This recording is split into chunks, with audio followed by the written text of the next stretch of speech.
and welcome. We are on to chapter 49 of Pride and Prejudice. Chapter 49. 2 days after Mr. Bennet's return, as Jane and Elizabeth were walking together in the shrubbery behind the house, they saw the housekeeper coming towards them and, concluding that she came to call them to their mother, went forward to meet her.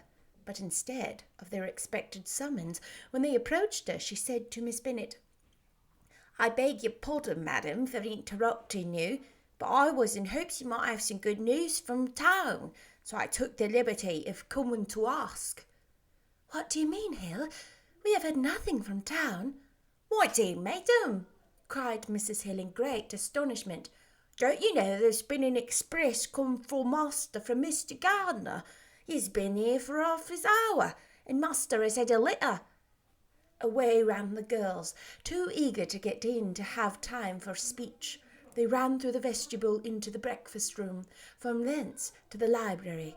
Their father was in neither, and they were on the point of seeking him upstairs with their mother, when they were met by the butler, who said, "If you're looking for my master, ma'am, he is walking towards the little copse." Upon this information, they instantly passed through the hall once more, and ran across the lawn after their father, who was deliberately pursuing his way towards a small wood on one side of the paddock.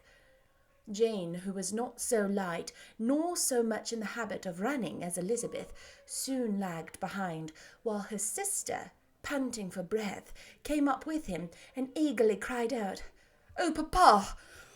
What news? What news? Have you heard from my uncle?" "Yes, I have had a letter from him by express." "Well, what news does it bring, good or bad?" "What is there of good to be expected?" said he, taking the letter from his pocket. "But perhaps you would like to read it." Elizabeth impatiently caught it from his hand. Jane now came up.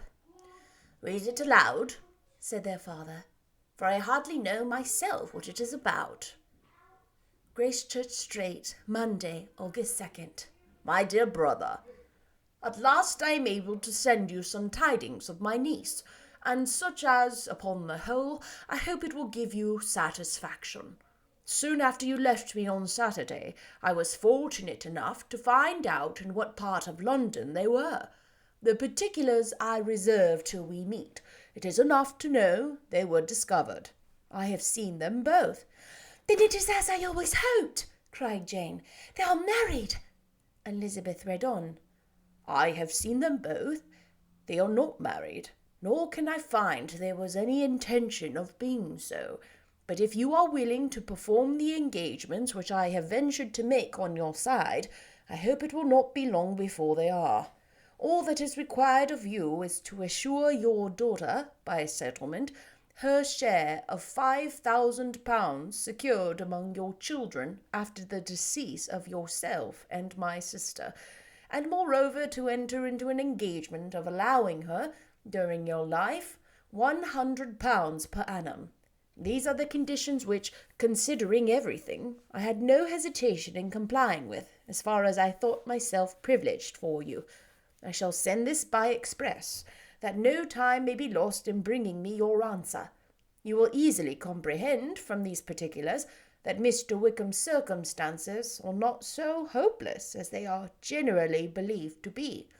The world has been deceived in that respect, and I am happy to say there will be some little money, even when all his debts are discharged, to settle on my niece, in addition to her own fortune.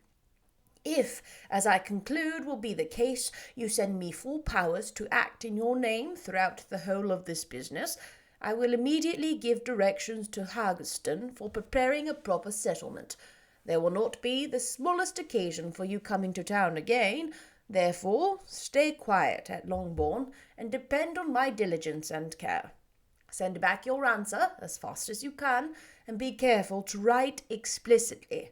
We have judged it best that my niece should be married from this house, of which I hope you will approve. She comes to us today.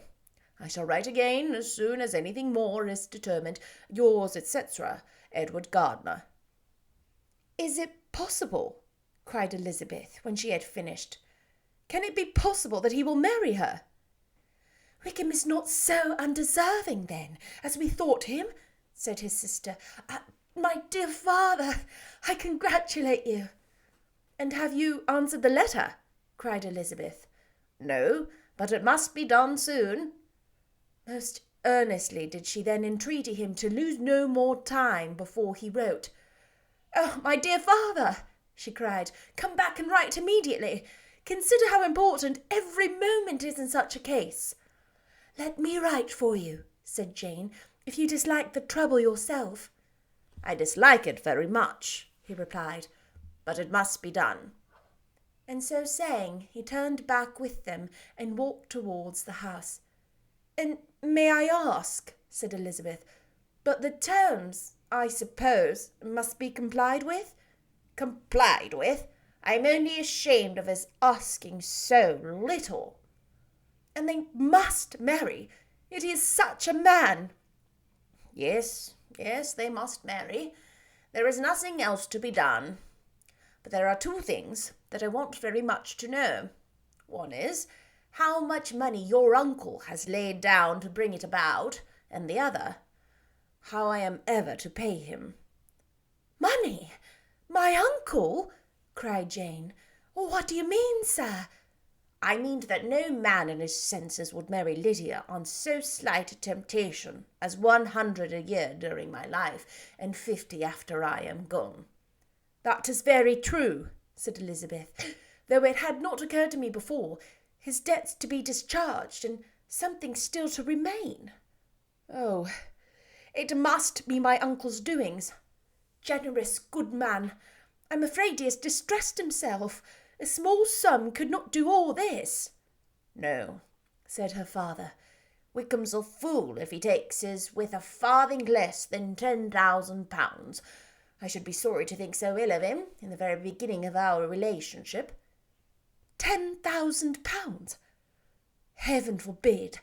How was half such a sum to be repaid? Mr. Bennet made no answer, and each of them, deep in thought, continued silent till they reached the house. Their father then went on to the library to write, and the girls walked into the breakfast-room. "And they are really to be married?" cried Elizabeth, as soon as they were by themselves. "How strange this is! And for this we are to be thankful, that they should marry. Small as is their chance of happiness, and wretched as is his character, we are forced to rejoice." "Oh, Lydia!" "I comfort myself with thinking," replied Jane, "that he certainly would not marry Lydia if he had not a real regard for her, though her kind uncle has done something towards clearing him. I cannot believe that £10,000 or anything like it has been advanced. He has children of his own, and may have more. How could he spare half £10,000?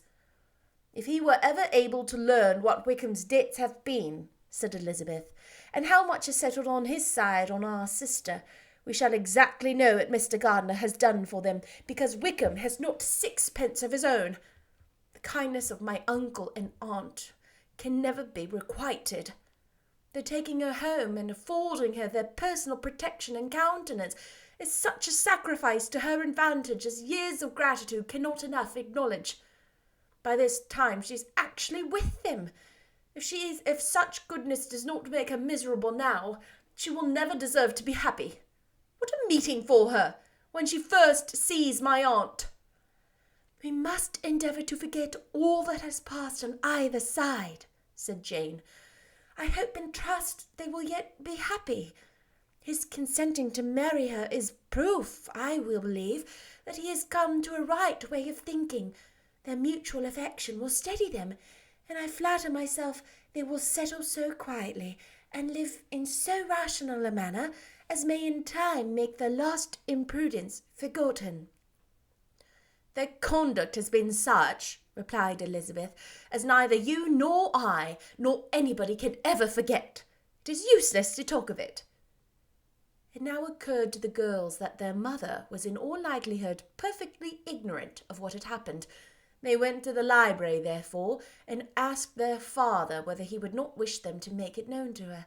He was writing, without raising his head, coolly replied, Just as you please. May we take my uncle's letter to read to her?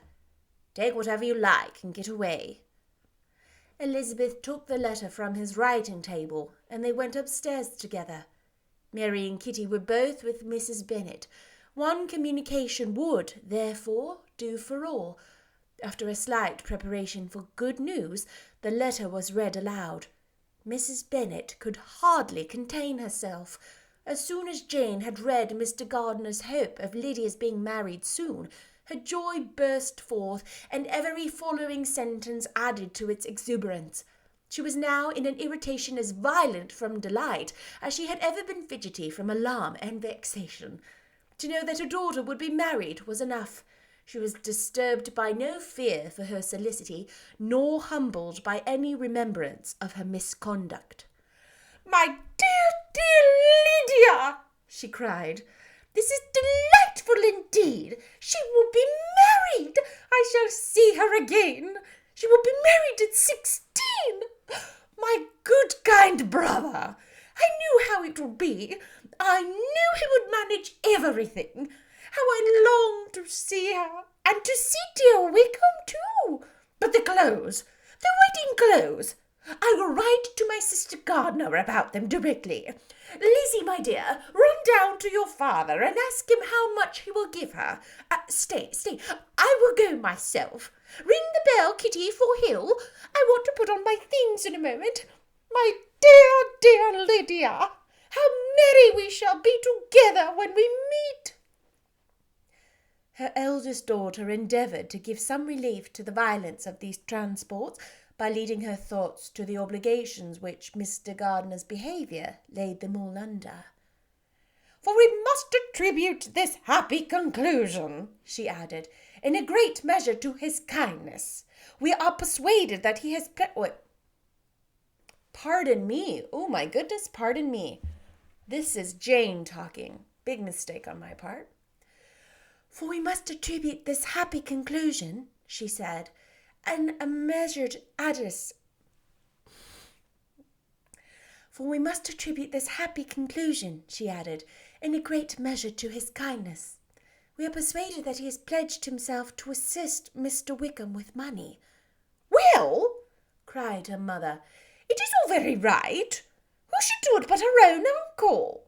If he had not a family of his own, I and my children must have had all his money, you know, and it is the first time we have ever had anything from him, except a few presents. Well, I am so happy. In a short time I shall have a married daughter. Mrs. Wickham! How well it sounds! And she was only 16 last June. My dear Jane, I am in such a flutter that I am sure I can't write, so I will dictate and you write for me. You will settle with your father about the money afterwards, but the thing should be ordered immediately." She was then proceeding to all the particulars of calico, muslin, and cambric, and would shortly have dictated some very plentiful orders, had not Jane, though with some difficulty, persuaded her to wait till her father was at leisure to be consulted. Un day's delay, she observed, would be of small importance, and her mother was too happy to be quite so obstinate as usual. Other schemes, too, came into her head.